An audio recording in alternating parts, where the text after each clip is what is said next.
technical glitch here we're fixing right now.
I appreciate you guys joining us today, and apologies for the delay.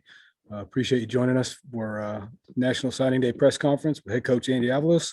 We will start with BJ Rains with the Idaho Press. Recording in progress.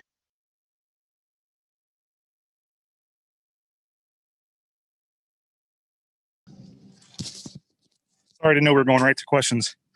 Andy, can you just talk about today and what it means to add two guys and to look at the roster at this point?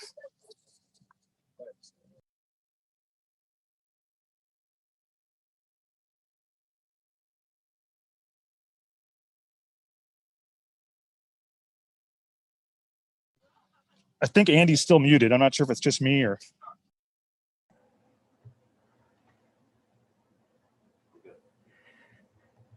Technical difficulties. You got us now, BJ? Yeah, we're good now. Sorry about that. Right. Sorry about that. So very excited, obviously, to get moving forward today on signing day, adding two new guys to our family, to the signees that we've obviously signed in the early period with Ben and Cyrus, and really looking forward to their impact on this program and the things that they will be able to do, not only to help our family and our brotherhood grow here, but obviously what they'll be able to add to our football team. How'd you kind of look at the roster here? And you didn't have a ton of spots, and I'm curious with the super seniors coming back, just what this was like trying to put this together, and in terms of where you're at roster wise. Yeah, no question. It's a unique year in itself.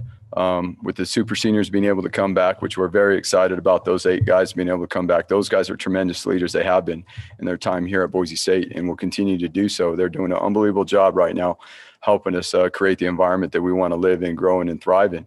And so it is a unique year, obviously coming off the pandemic and some of the new NCAA rules and how those affect the roster and the numbers we're able to work with and things like that. But we spent a lot of time strategizing, and obviously we've been able to add a few more guys to the 21 class and look forward to being patient with the few other spots we have too as we move forward.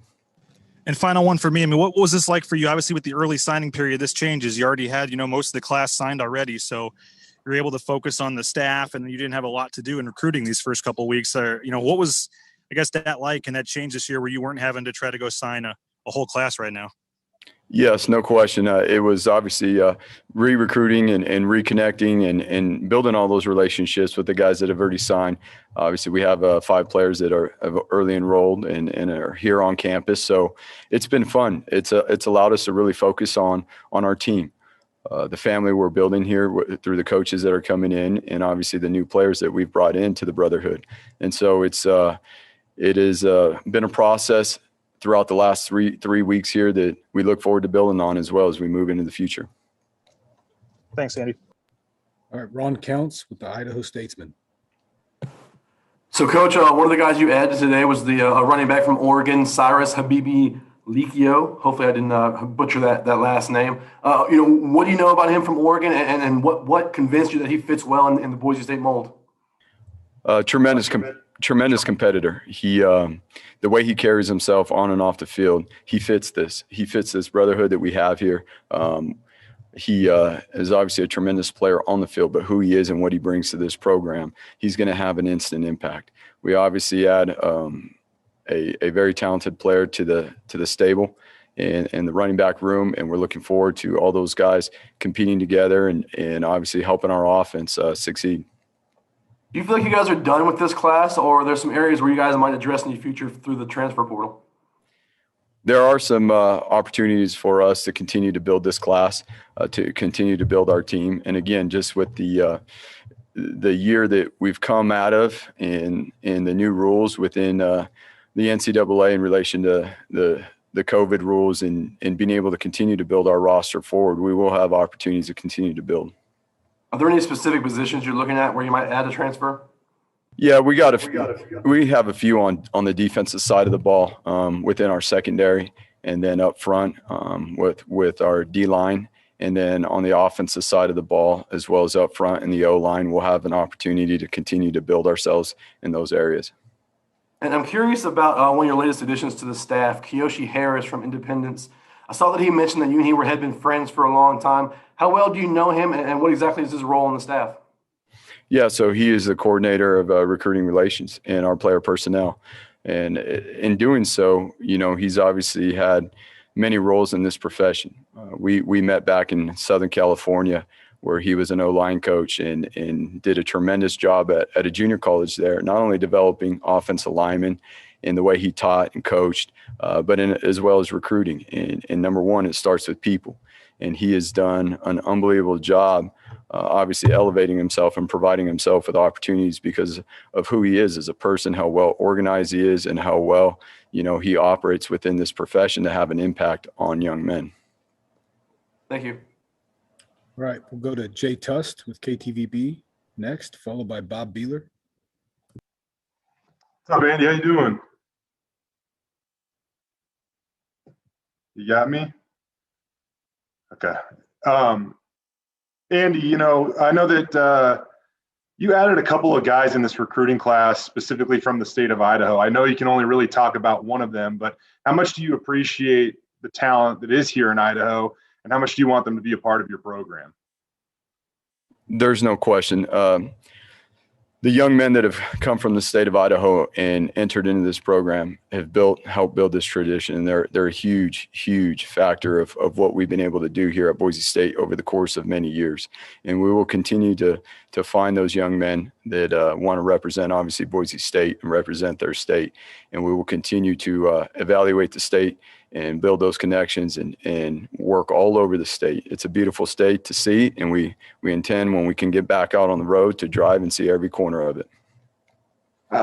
When did you first come in contact with Ben Ford? And having covered him the last few years and talking with him recently, I know that he didn't have a ton of interaction with the previous staff at Boise State.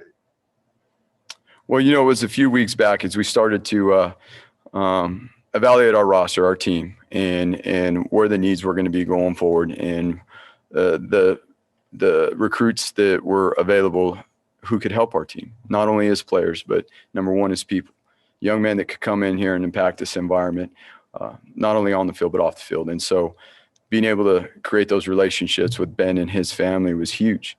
And again, the young men that come from this state have always done really, really well in this program. And so we're really excited to be able to make the connections with him and his family, and obviously work through the process here in the last couple of weeks. And we're very fortunate that he decided to join our brotherhood. Andy, when it comes to Cyrus Habibi-Likio, I know that you said that he fits what you're looking for in a football player in terms of mindset. But what about him as a player? What can you tell us about Cyrus as a player? I mean, obviously a pretty physical back that had a lot of success down in the red zone at Oregon. Yeah, no question. So he is a bigger back. He is physical. He'll get it between the tackles. He can get it on the perimeter. One thing he does very well, and he prides himself on, is protecting the quarterback as well. And not only that in the pass game, but he has very good hands, and we will be able to get the ball to him in different ways besides just handing the ball off to him. So that's something big in our new offense, and he fits that mold. Coach Plow and the rest of the offensive staff are very excited about what he brings to that. Then just one more for me about your staff, Andy. I know that you've placed a really big emphasis on brotherhood. And if you look at the 6 assistant coaches that you brought in, all of them either coached at their alma mater or are returning to coach at their alma mater. How much does that really fit your mission, despite the fact they might not be all Bronco alums, but they still have that connection with their own alma maters? You said it. There's no question. There's something to be said for that. Not only the type of men, family men they are, their values as people, but obviously that shows too. They've coached at their alma maters, and they were there for a fair amount of time, and had an unbelievable impact on their alma maters. And that's what some of the values we're looking for in terms of them bringing those things here and being able to connect, being able to help these young men grow, help us grow as coaches, and bring those things into this new environment that we're all creating. Thank you, Andy. All right, we'll go next to the voice of the Broncos, Bob Beeler, followed by Mike Prater with KTIK. Coach, when you look for a transfer and you've added Cyrus, how much more confidence do you have in going to the transfer portal when somebody has played for, he wasn't directly under your position, but somebody that you've seen for multiple years as a player? Yeah, there's no question, again, because it starts with people. And Cyrus is the type of young man that, getting to know him over, more in depth over the last couple of years, we obviously recruited him at Boise State coming out of high school. But to really get to know him in the last couple of years and see the type of impact that he had on the environment there, that allows us to know him more on a personal basis. And it's not a recruiting basis or anything like that. It's knowing him as a person. And we're very happy about what he's going to bring, not only, again, to this team, to our culture here, but to this community and this university. Today is the second signing period. Obviously, you weren't part of the first signing period, but just your initial impressions of the 15 that signed in December. Yes, no question. We're able to build onto the roster, obviously coming off of last year. We're able to get 3 offensive linemen that we feel very, very we feel that they will be able to have an impact fairly quickly in their careers, especially at a position that requires a lot of physical development at the O-line spot. These young men, they come with some of the things, the work ethic, that is going to allow them to develop at a very fast rate, and they have the skill set already that they'll be able to build on fairly quickly. And it always starts up front. And so being able, with guys like Ahmed on the defensive side of the ball, to be able to grow those guys quickly and get them going so that we can continue to build depth on our defensive front as well.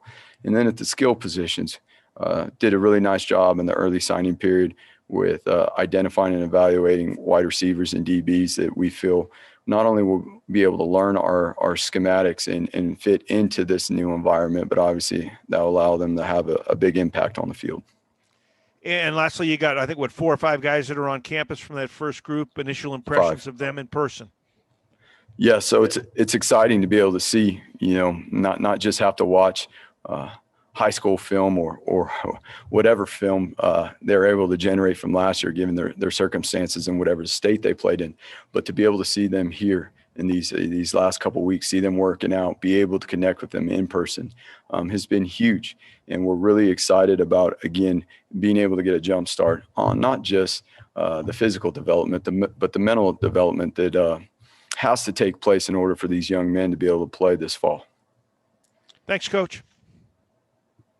All right, Mike Prater with KTIK, followed by Will Hall with KTVB. Hey, Andy, can you talk a little bit about just Ben Ford, the football player, and making the transition from baseball to football and what he means to your team? And is he the kind of guy physically that can join your team and play actively football this fall? Ben is a guy that obviously plays 2 sports, so that tells you a lot right there. And he had the opportunity to actually play both moving on. And he obviously chose to play football. And what he does on the field, you can see his natural abilities at the wide receiver position and his ability to separate with or without the ball, his ability, to catch the ball in traffic, and the mentality he brings to our program of how he plays the game. Those are all the things that are important to us. You talked a lot about brotherhood, and I know Jay just asked a question. How do you personally judge brotherhood? What kind of criteria do you use to go out and make sure that they fit your brotherhood? Well, number one, how do their current teammates, wherever they're coming from, whether it be high school, a previous college, whether it be a junior college, a 4-year, how do their teammates view them? How do their teammates interact with them? Because that's a huge part of what we believe in here in our brotherhood. How do they engage? How are they impacting? How are they going to impact every single day the environment we are creating?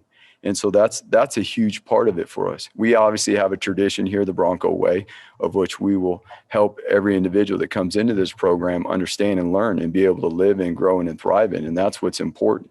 The men that we bring into this program, regardless if they're recruits or coaches, there are those certain things that we're looking for so that not only can they come in and learn our traditions and our values, but they can add to them.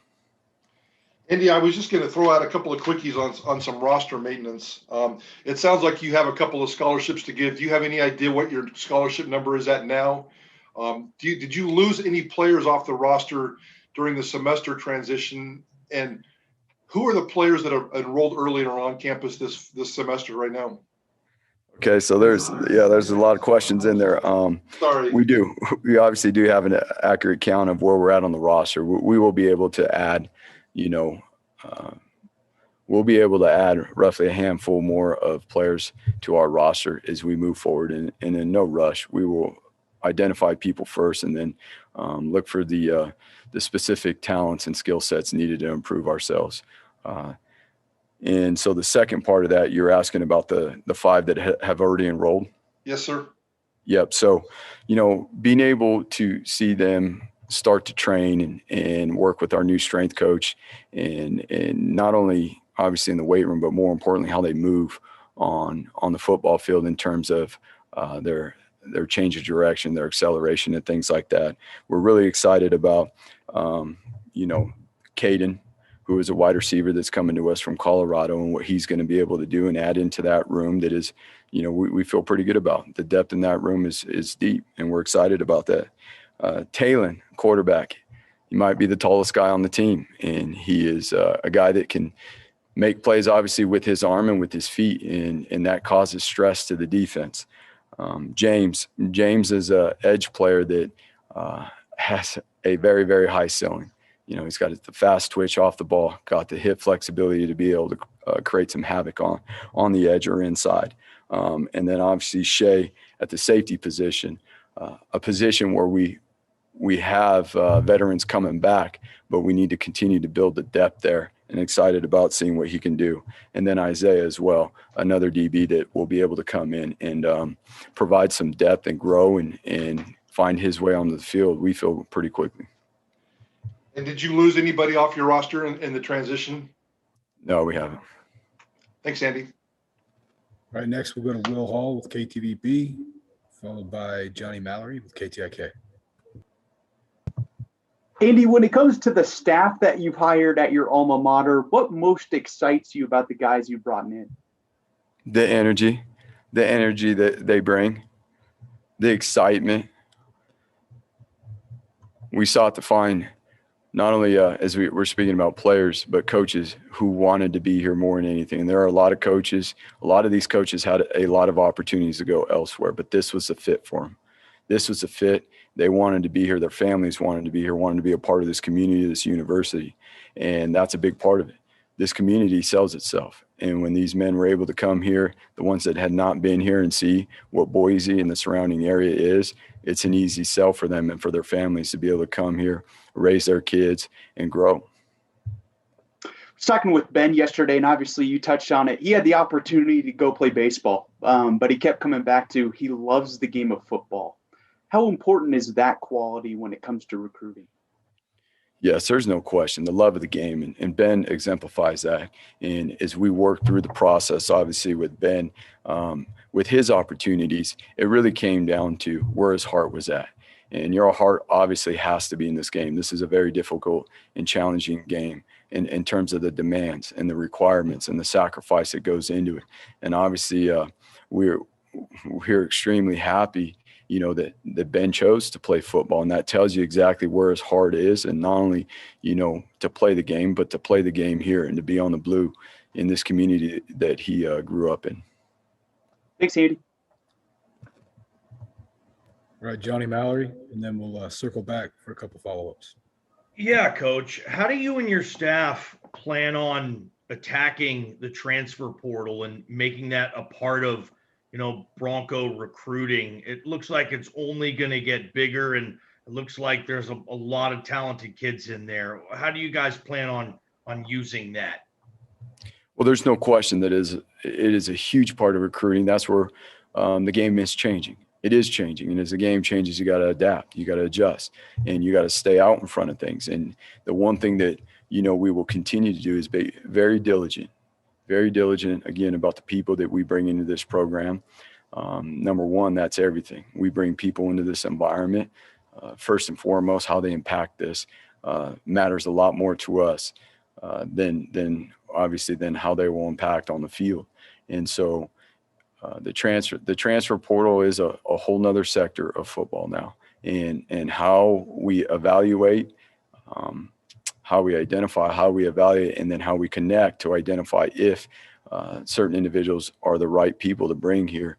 That is a whole nother area that we have to add on moving forward. And it's a new part of the game, and honestly, we're excited about it. You see things as positives, not negatives. And for us, we view it as a positive to be able to add guys that have the college experience, know what it takes to succeed in college, in the classroom, off the field, how to manage their time. Those are values and qualities that we will look to find, from that recruiting area. And the super seniors, talk about the advantages. You recruited a lot of them. You coached some of them. And what was it like for you going to them saying, I know you have an extra year of eligibility, but we want you here. Talk about the super seniors. There's no question. The super seniors that were, obviously, so there's no better men to keep in this program right here. The list of them: Riley, Kala, obviously Joel, Jake, CT, Uzo, Brock, and Tay, Octavius. Those young men right here, the majority of them were here when I was here. There's a few of them that weren't, in our prior before we left, these young men exemplify what it is to be a Boise State Bronco, and how they will help us move forward is going to be huge. They know the traditions. They know what type of hard work. They know how to impact. They know the connections of what it's going to take within the coaches, the players, player to player, coach to coach, and they want to help build that, as well as help themselves grow forward and get themselves ready for what's next in their lives in whatever arena that will be. And for us, that's our intentions, to get the most out of this one last opportunity that they've been given. And we're all going to collaborate and work together. And it's just not about, how much bigger, faster, how much more football we can learn. Yes. Are we going to do that? That's what we do. But more importantly, how are we, when the time allows for it, how are we going to get back out into the community and continue to grow our community, continue to grow our networks? And those guys are excited about doing those things.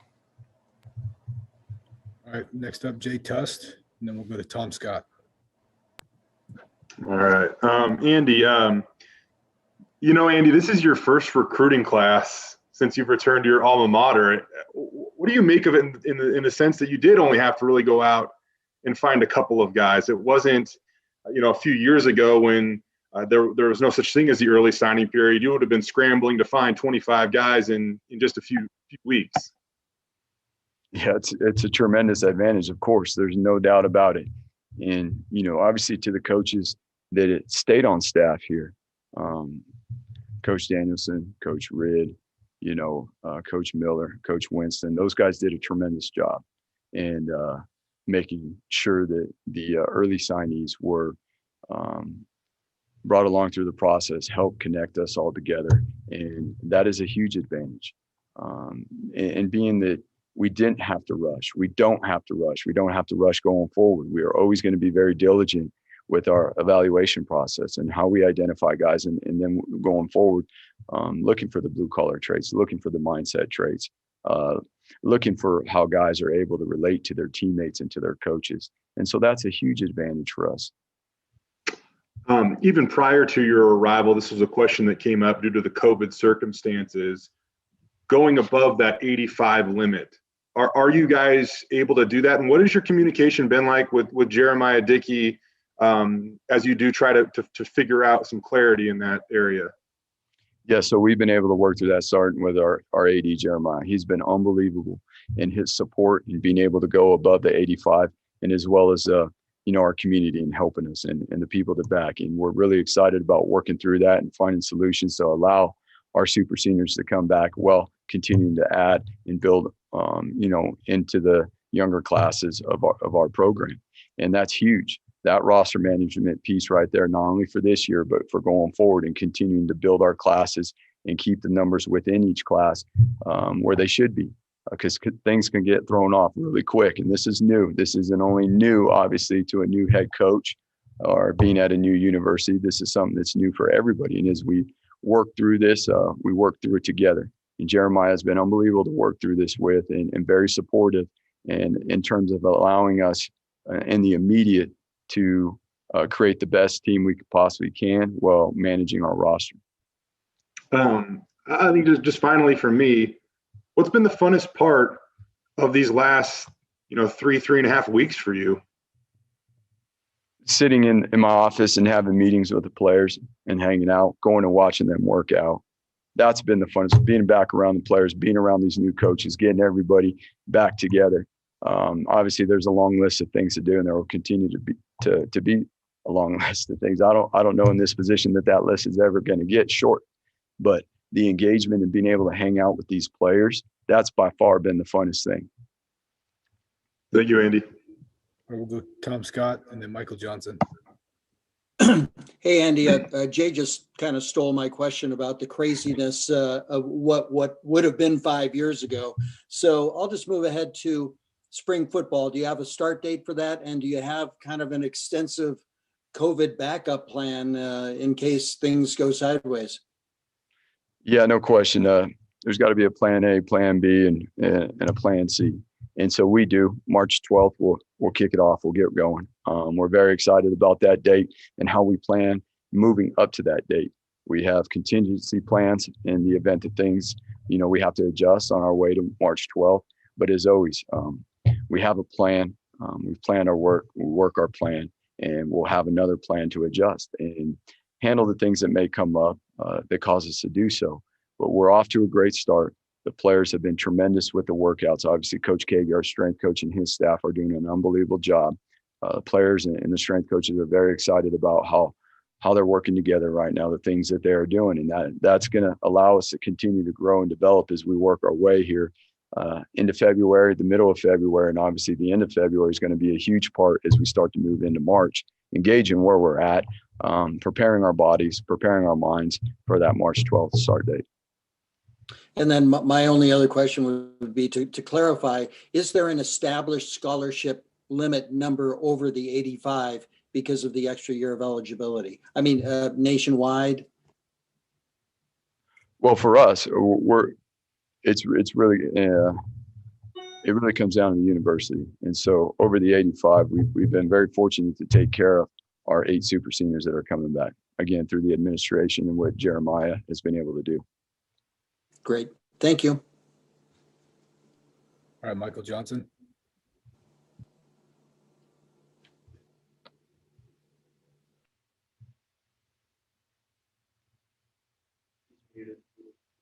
Michael, you're muted.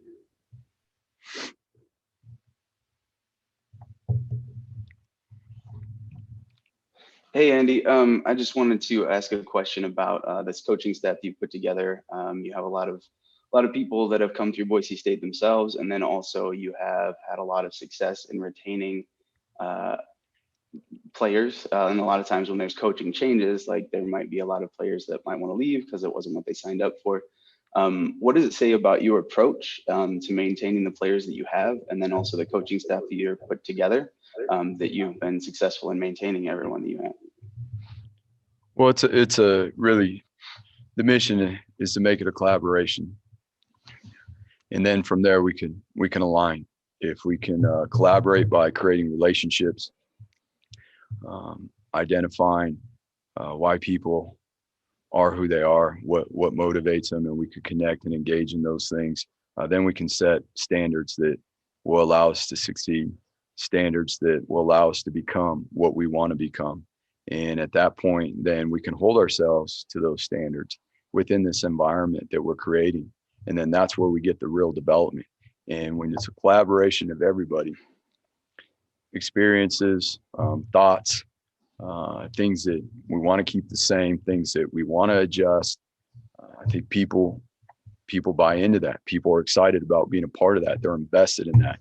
And we will work forward to hold ourselves to these standards that we've created for ourselves. And at any point we need to adjust, we will adjust. We'll be flexible.